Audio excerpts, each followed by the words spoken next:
Bien bonjour, j'espère que vous allez bien. On est déjà mi-septembre et le temps passe beaucoup trop vite et je me répète à chaque fois pour le début de ces vidéos en particulier, mais c'est déjà le temps de vous présenter le programme Explore un livre pour le dernier trimestre de 2023.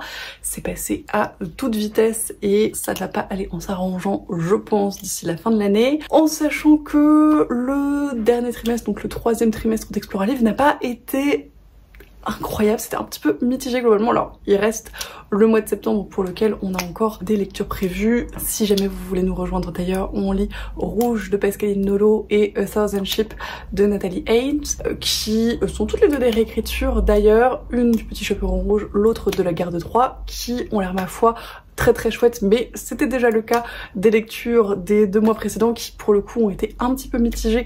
Pour certaines, c'est aussi le jeu des Explore un livre. Le but c'est de découvrir des trucs et de sortir un petit peu de nos zones de confort respectives avec Juliette et Lucie, puisque c'est un club de lecture qu'on tient toutes les 3. Je le reprécise quand même au cas où si vous ne savez pas du tout de quoi je parle depuis le début de cette vidéo. On lit donc des livres en version originale, un en français et un en anglais chaque mois, et on en parle ensuite dans un live dédié, un sur la chaîne de Juliette, l'autre sur la mienne.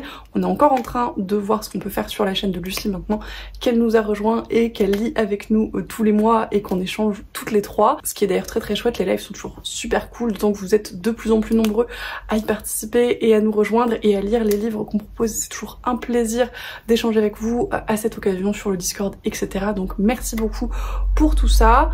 Et voilà, c'est vrai que le dernier trimestre a été un petit peu en dents de scie. On a fait de très chouettes découvertes, d'autres qui étaient un petit peu plus mitigées. Moi j'ai particulièrement apprécié le 2e tome de Amari and the Great Game de Bibi Alston qu'on a lu pour le mois de juillet, qui était très cool. Le mois d'août a été sympathique mais sans plus. Les 2 lectures étaient plutôt cool mais avec des petites choses qui nous sont un petit peu chafouinées à chaque fois, et j'espère que le programme qu'on a concocté pour la fin de l'année sera un petit peu relevé le niveau. C'est toujours l'objectif, ça fonctionne parfois mieux que d'autres, mais bref. Du coup je vais vous présenter les 2 livres qu'on a prévus à chaque fois pour les 3 mois restants en 2023 et je vous propose qu'on commence tout de suite. Et je ne suis qu'impatience pour le mois prochain, donc le mois d'octobre, puisque on va finir une saga qu'on a commencé au début, aux prémices d'Explore un livre et qui nous a bien accompagnés toute cette année 2023 et pour une grosse partie des Explore un livre, puisque c'est une saga en 6 tomes. C'est la double trilogie de la Tour de Garde, puisque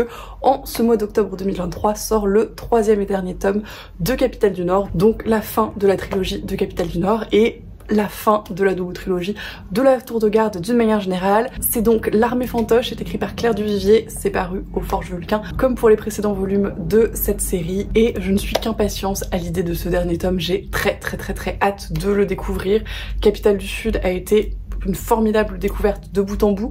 Capitale du Nord avait peut-être un petit peu plus de longueur et en tout cas c'était un contexte qui a un petit peu moins ma préférence du fait de cet aspect un petit peu nordique, un petit peu plus froid que ne pouvait l'être Capitale du Sud, mais ça reste une excellente série de fantasy française. Si vous avez l'occasion de la découvrir et que ce n'est pas encore le cas, je vous la recommande extrêmement chaudement et je suis absolument ravie de partager la lecture de ce dernier tome avec Explore un livre, parce que vraiment ça a été une série assez importante pour le book club et pour nos échanges, donc c'est très cool. Et je suis extrêmement impatiente également de la lecture VO qu'on a choisi pour ce mois d'octobre.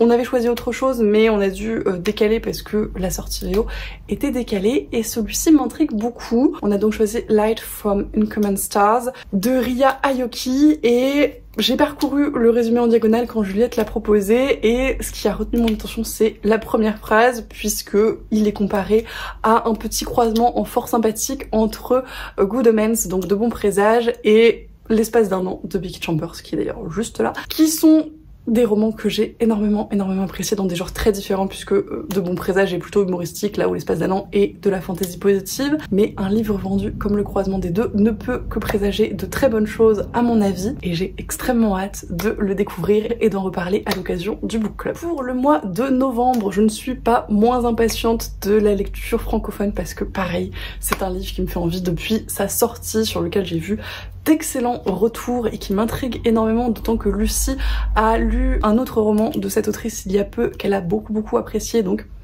ça promet d'excellentes choses. Et c'est 3 battements, un silence de Anne Fakouri, qui est publié aux éditions Argile. toujours avec leur couverture absolument magnifique, qui est de la science-fiction il me semble, et je n'en sais pas grand chose. Pareil, j'avais parcouru le résumé en diagonale mais j'avoue que j'en ai pas beaucoup de souvenirs. Je sais juste que ça a été une lecture impactante pour beaucoup, et encore une fois je n'ai vu que d'excellents avis, donc je suis extrêmement intriguée et impatiente de le lire, d'autant que comme souvent chez Argyle c'est un roman qui est assez court donc qui devrait se lire assez vite, et encore une fois Lucie ne tarit pas d'éloges sur le style de l'autrice, donc ça présage de bonnes choses. Et pour la VO, c'est un livre dont pour le coup je n'avais absolument jamais entendu parler avant que Juliette le propose, mais il a l'air aussi assez intriguant, mais c'est Kai Kai, je suis désolée si je le prononce mal, ce qui est très possible, n'hésitez pas à me dire si vous savez comment ça se prononce et si c'est pas du tout comme ça qu'il faut le dire, qui est écrit par Vaishnavi Patel, et pareil, je sais pas du tout si je le prononce bien non plus, et qui a priori est son premier roman. Pareil, j'ai parcouru le résumé en diagonale quand Juliette nous l'a proposé, c'est elle qui nous fait la majorité des propositions en VO parce qu'elle est beaucoup plus au courant que Lucie et moi de ce qui sort et de ce qui fonctionne très bien en anglophonie, et ça a l'air d'être très chouette. Il est question de la princesse du royaume de Kaikaya et des dieux qui se mêlent un petit peu à toute l'affaire. Encore une fois, j'ai lu le résumé en diagonale pour ne pas trop en savoir, mais c'est la dernière phrase pour le coup qui m'a bien hypée et m'a donné très envie de le découvrir. Je vous fais une traduction approximative. Un incroyable premier roman par une nouvelle voix puissante. Kaiki est un conte de destin, de famille, de courage et de cœur brisé, celui d'une femme extraordinaire déterminée à laisser sa marque dans un monde où les dieux et les hommes dictent la forme des choses à venir. Ça me paraissait très intriguant, ça promet une belle découverte, je pense, je l'espère en tout cas, et encore une fois j'ai très hâte d'en reparler avec vous. Et on va finir en beauté avec le mois de décembre où, encore une fois, je ne sais pas de l'anglais ou du français lequel j'attends de lire avec le plus d'impatience. Toujours est-il que pour le dernier mois de 2023 en français, on a choisi de découvrir Chronique du pays des mers de Elisabeth von Harburg, qui a l'air absolument incroyable. Encore une fois, c'est un livre sur lequel j'ai entendu énormément de bonnes choses. C'est de la science-fiction francophone, comme Trois battements, un silence. On essaye de varier un petit peu les genres parce qu'on a lu quand même pas mal de fantasy francophone le reste de l'année, donc c'est bien de se renouveler un petit peu. Puis moi j'aime bien lire de la SF en hiver dans tous les cas. Et ouais, il m'intrigue énormément. Je sais que Camelot Magicadou notamment ne tarit pas d'éloges sur Elisabeth von Harburg, donc ça va être l'occasion de la découvrir. Et en anglais, une sortie qui me ravit absolument et qu'encore une fois j'ai très hâte de lire à l'occasion du Book Club Explore à Livre, Bookshops and Bonnet Just de Travis Baldree, qui est l'auteur de Legend and Lattes qu'on avait lu en début d'année pour Explore à Livre, encore une fois, qu'on avait absolument adoré, qui est de la cozy fantasy extrêmement cool et qui donc sort un sequel en fin d'année qu'il me tarde de découvrir encore une fois, qui je pense va se lire très vite, va être parfait pour la période autour de Noël et qui va très bien nous accompagner en cette fin d'année, je pense. Encore une fois, j'ai extrêmement hâte d'en reparler avec vous. Et voilà, c'en est tout pour le programme Explore à Livre de ce dernier trimestre 2023. N'hésitez pas à me dire ce que vous en pensez, si certains des livres vous tentent et si vous voulez nous rejoindre pour ces lectures. Si vous avez d'autres suggestions pour 2024, parce qu'on va commencer gentiment à faire le programme. Je crois que c'est un petit peu entamé, mais on est beaucoup moins en avance que l'année précédente où on avait vraiment prévu les choses très longtemps en amont. En tout cas, comme je le disais, tous ces livres me font extrêmement envie. J'ai très hâte de tous les découvrir et d'échanger autour de ces lectures. Je l'ai déjà dit sur Instagram, mais je le répète ici à toutes fins utiles pour m'auto-convaincre un petit peu. Je vais tâcher d'être un petit peu plus efficace en termes de lecture Explore à Livre pour ne pas me retrouver, comme ça a été le cas les 2 ou 3 derniers mois, à rusher les fins de mes lectures, notamment en VO, que j'enchaînais juste avant le live, ce qui n'est jamais extrêmement agréable et un petit peu stressant.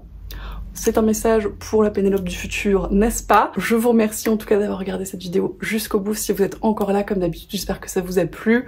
J'espère que vous serez nombreux et nombreuses à nous rejoindre pour ce dernier trimestre Explore à Livre. Merci pour toutes celles et ceux qui le font déjà et qui partagent les lectures avec nous. Pour certains, quasiment à chaque fois, pour d'autres de façon un petit peu plus ponctuelle. Mais c'est vraiment toujours un plaisir, encore une fois. Donc merci énormément. Je vous remercie également, comme d'habitude, pour tous vos commentaires, tous vos messages, tous vos retours, tous nos échanges, c'est toujours un plaisir.